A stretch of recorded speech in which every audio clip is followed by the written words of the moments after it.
All right.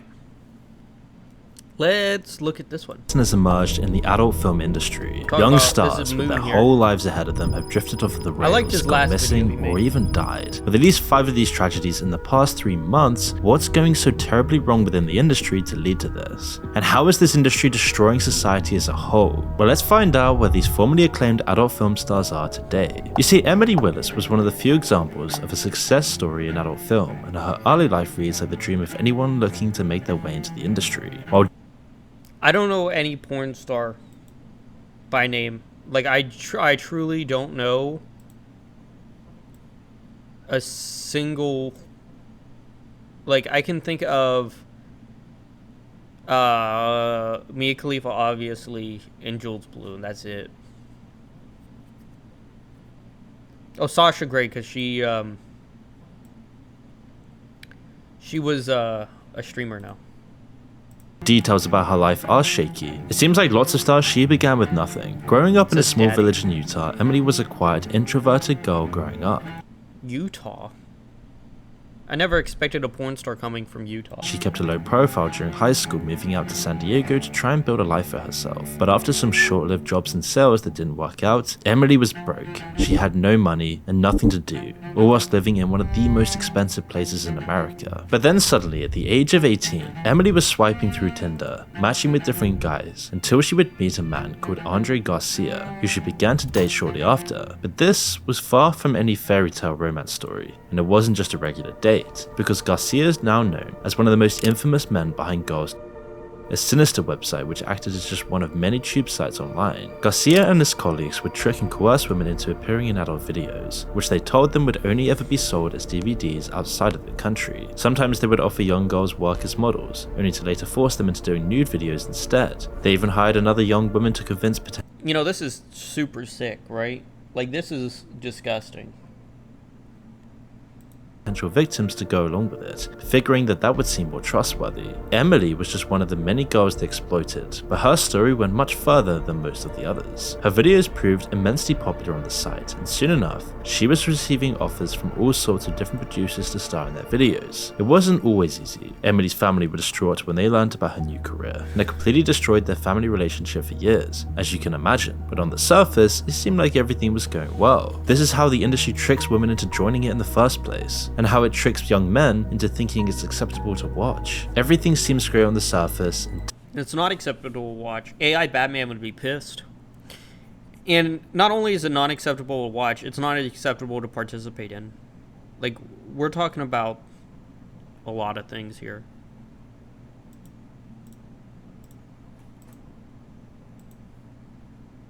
until you find out some very nasty, sinister consequences, the side of the industry nobody wants you to know, as Emily would soon find out. After this, Emily would soon star in over 700 films over the course of her career, for which she won multiple awards and became one of the most popular actresses on the internet. But more than that, Emily even began making a career outside. Yeah, but do you know how much depression it psychologically leaves? Like, for those who are not in the know, whenever you have intercourse with someone, you release a partnered relationship with them. So she's probably distraught all the time. She's probably devastated inside. I would say almost every porn star probably is.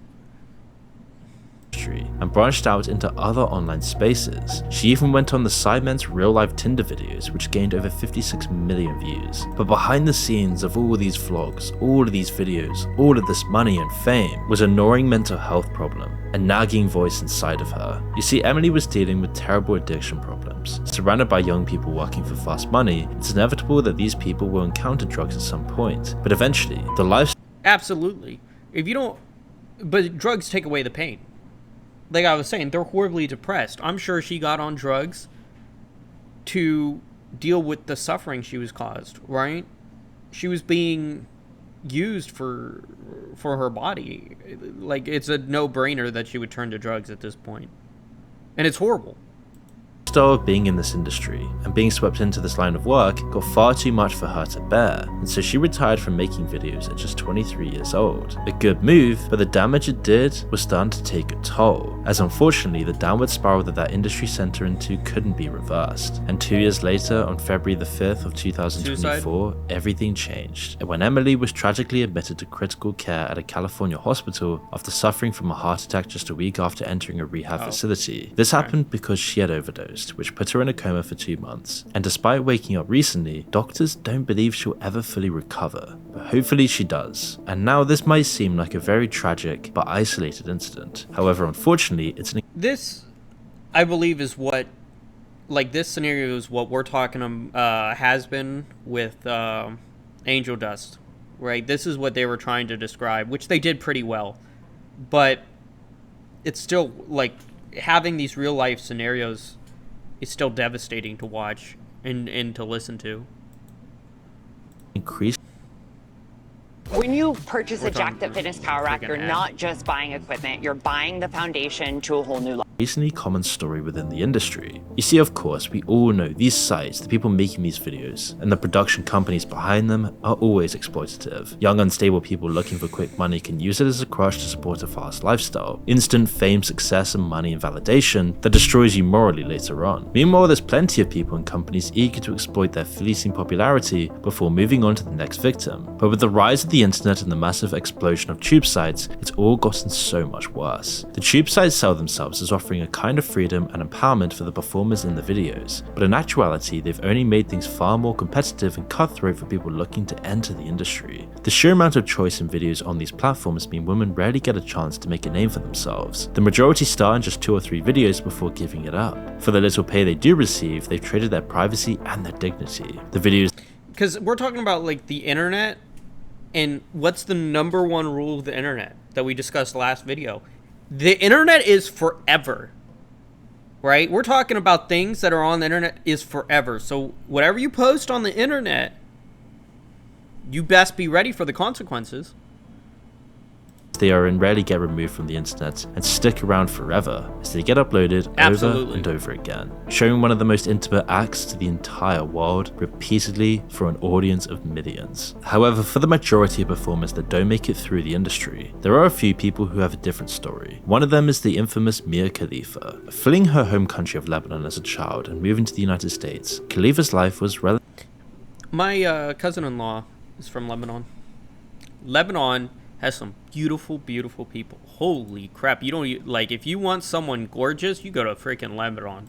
Relatively ordinary at first. After graduating high school, she went to college to study art, whilst working as a waitress and a model on the side. But when she was 21, she was approached to star in adult films, which almost overnight brought her huge fame and success, if you want to put it that way. I am just loving the success and loving everything that I've gotten because of it. But is that the truth? Is she saying the truth? Because this is an interview where she's supposed to talk about how great it is, but is she happy?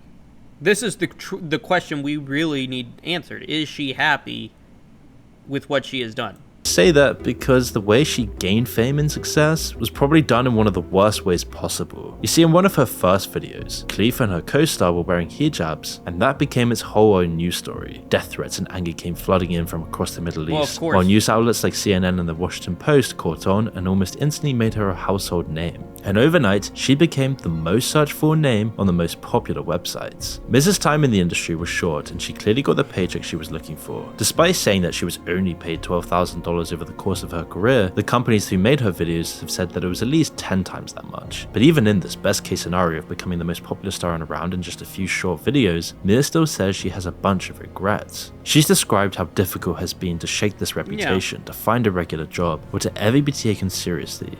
And I don't think that's fair for her either, right? Again, internet's forever. She made her paycheck. But if she wants to transition into something else, yeah, they're going to hold the porn against you. But is it really fair to her? Right? People aren't as nice as I am. You know, people aren't as open-minded as I am. Most people are be like, oh, you were in porn? Disgusting. Get out of here. Say that if I had never met that person, I never would have done the things that people know me for doing, and I could have just been living life normally, making $18 an hour. Yeah, but you got a paycheck, a ginormous one, so it was probably worth it, and you became probably the most infamous porn star of all time. So like, come on.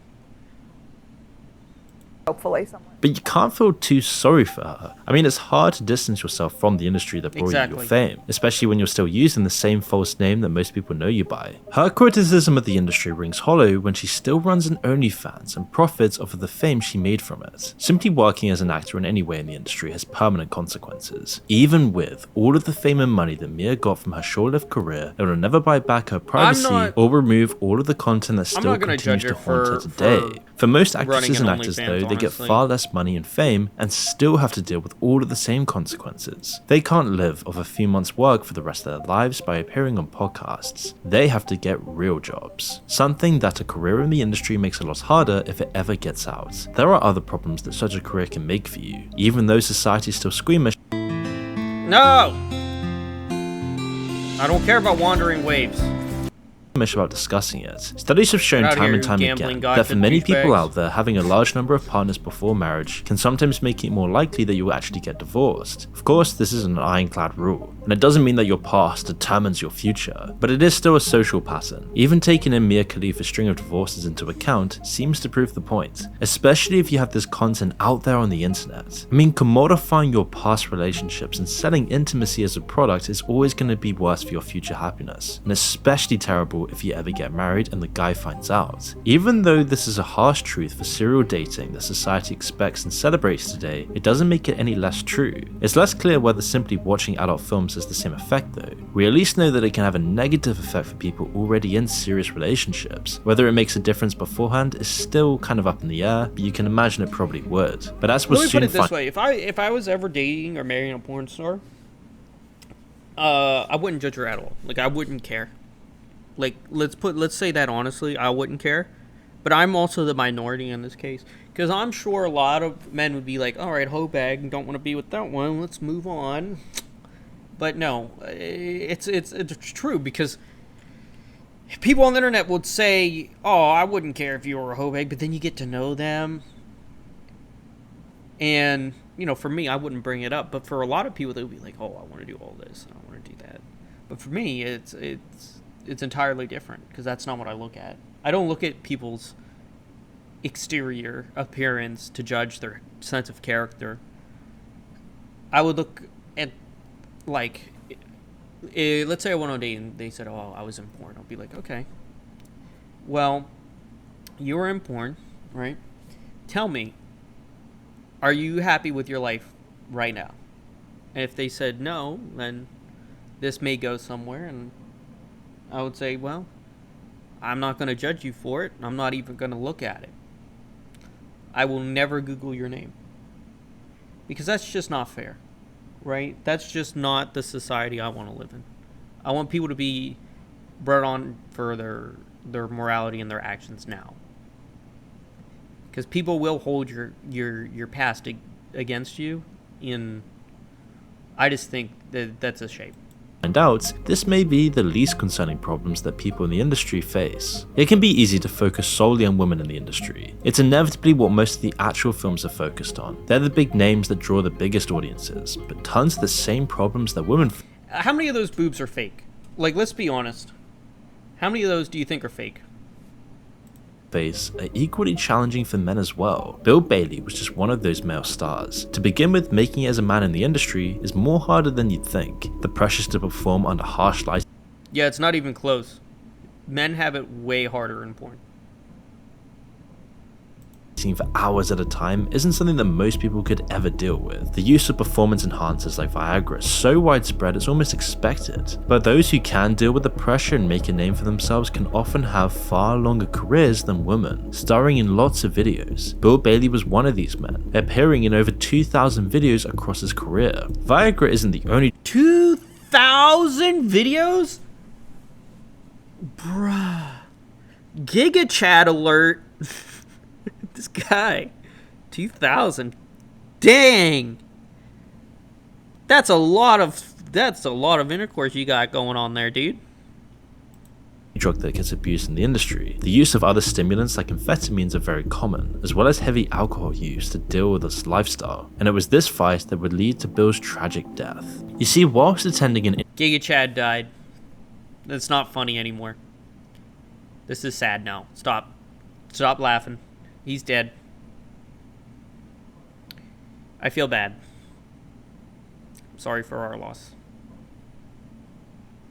He will forever go down as a really dope man, though.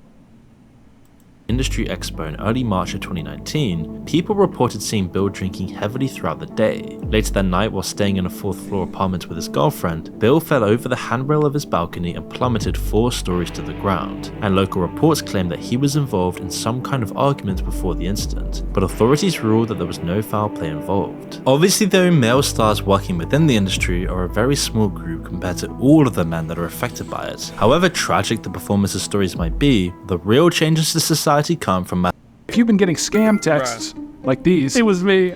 I said that probably means your date has been leaked. Mass consumption by the audience and the effects it has on them. We've known for about 20 years now that addiction and addictive behaviors cause fundamental negative changes to the brain. Studies on addictive drugs show damage to the frontal lobes from sustained use. It isn't just the effects of the substances themselves. Even in people with an addiction to food, we see the same degradation and loss of brain matter. These changes are clear through people's behavior. I'm addicted to food.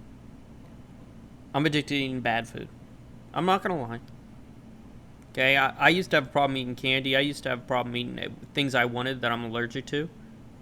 It changes your brain. Allergies literally change your brain. Any addiction is bad. That's why it's an addiction.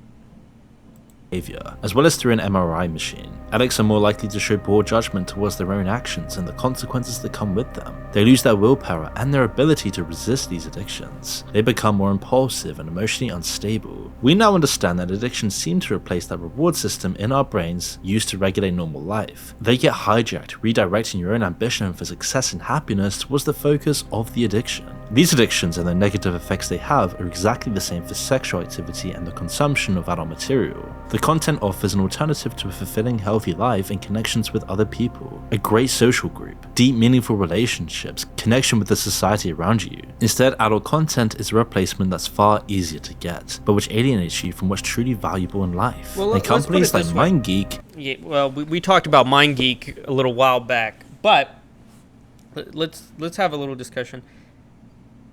Sex itself is an addiction, right? So when you get too much of something, you got to replace it with something. No wonder a lot of sex addicts go and become alcoholics or druggies or anything along those lines, because why wouldn't you? You got to replace that dopamine rush with something. You got to be high all the time, because whenever you have intercourse, your dopamine spikes, and people do anything for dopamine because that's your happiness. The owner of most of the major tube sites have turned this addictive component into a multi-billion-dollar money machine, using the same techniques and algorithms as sites like TikTok and YouTube. And MindGeek is what was used for that website for video game, the new video Nakata or whatever. They've put the best minds, the most intelligent programmers, psychologists, billions in research and development, endless tests and trials, A/B testing to figure out the best way to hack into men's brains and exploit their inner systems, making a generation of wankers. This is one of the... I was told from a member in my group, my support group that I run, that he does it maybe 3 times a day. Like, how much time do you have? You could be using that for so much other stuff. You don't need to be doing it 3 times a day. Like, that's a lot.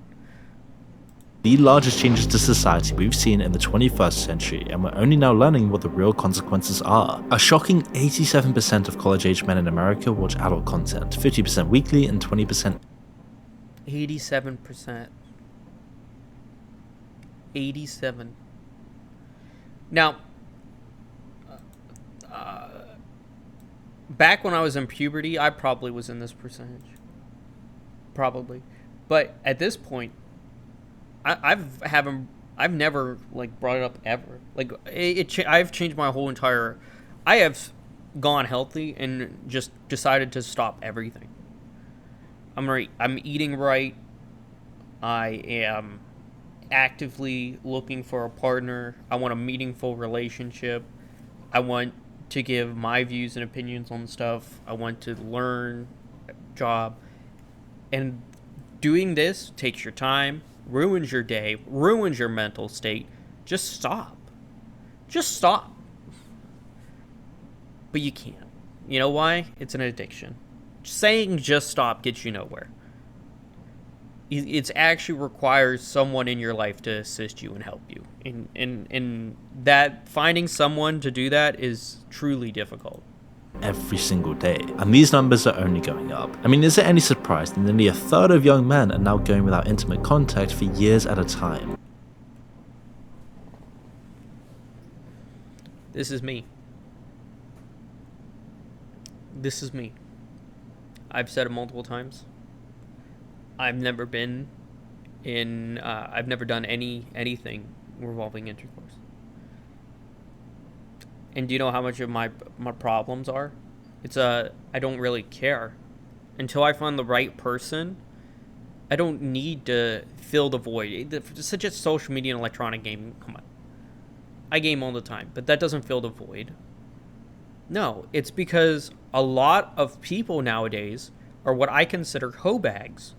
And I refuse to be associated based on my morality. People are going to say I have a moral high ground. I stand on top of a hill. Well, you're damn right I do. I will die on this hill and look down at people. And now that sounds terrible, but I will. Because I don't want to be with someone who is gross and disgusting. I want to be with someone with my same standards. And everyone should relate to this, that if they look at someone in the IMB, that, you know, they need to be the same mentality as you to really be in a relationship. So me being on this high ground, I'm not looking at everyone below me. I'm looking at the people across from me. But people that are genuine hoe bags, they're looking around, they're like, let me fester, let me find someone. And that's just not me. They're both having their willpower taken away while being offered an easy alternative at the same time. That ambition to do great things and accomplish something in your life is being squashed and redirected, all to line the pockets of some shady people at a shady company that nobody's even heard of. Coincidentally, MindGeek recently changed their name to ALO, a few months after a documentary was released on Netflix shining a light on their shady practices. And at the bottom of this pyramid are all the countless stars and performers that produce the content that fuels this money machine, making schoolgirls, normal people, broke people, anyone and everyone to become their own stars and make their own OnlyFans, whilst addicting almost every single man to becoming more disconnected from society. Most of the people who make their way through the industry pipeline come out the other end with a few. I don't want to see a gotcha game. Look who it is. This is Drew. Few dollars and a bunch of regrets. Recruiters look for people with troubled backgrounds, who have enough of a negative self-image to consider the work in the first place. But the work never solves their problems, and generally makes them worse. Even the famous and popular performers can easily hit rock bottom once the work dries up, just like the subject of our next story, Jenny Lee. Like most of the people we've talked about today, Jenny came from humble beginnings. Born in the early 80s, she grew up in Clarksville, a small city in Tennessee, before beginning her career as a model, then as an adult film star. Her looks and her personality quickly caught on in the industry, getting her work in over 100 films to date. From 2003 to 2009, Jenny made a name for herself, rising up the ranks and becoming incredibly popular with fans. Even today, over a decade after she retired, her name is still on the list of top performers on tube sites. And yet despite her work, Jenny got married at just 22 years old, although rather expectedly by 2006 she was divorced from her husband. That's not the question is, at all, where is she now? Well, it's not really a fairy tale ending. After trying to leave the industry in June 2009, Jenny Lee moved to Vegas to work as a model, but we can gather that her career didn't actually plan out as expected.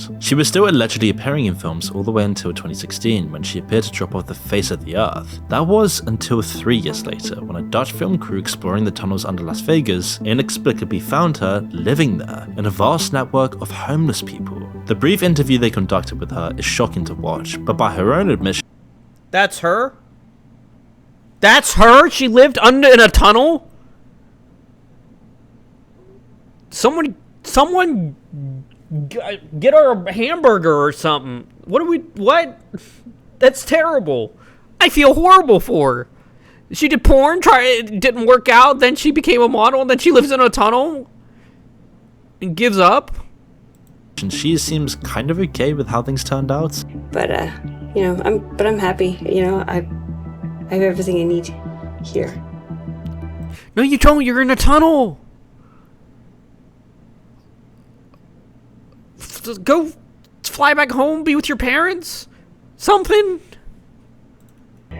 It's thought that between 1,000 and 1,500 people live in the tunnels under Sin City. Jenny describes their life as hard, but that the shared struggles breed a sense of community amongst the other lost people who made their lives underground. Now, of course, there's a bunch of dangers here, from flash floods and sewage to rats, addicts, and extreme temperatures, not to mention crime. However, since this interview, not much has been known about Jenny's life. She might still be down there, scratching out and living amongst other people who don't judge her.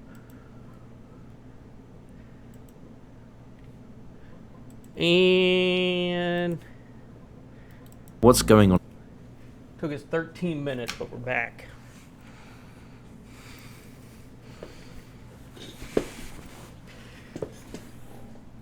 All right.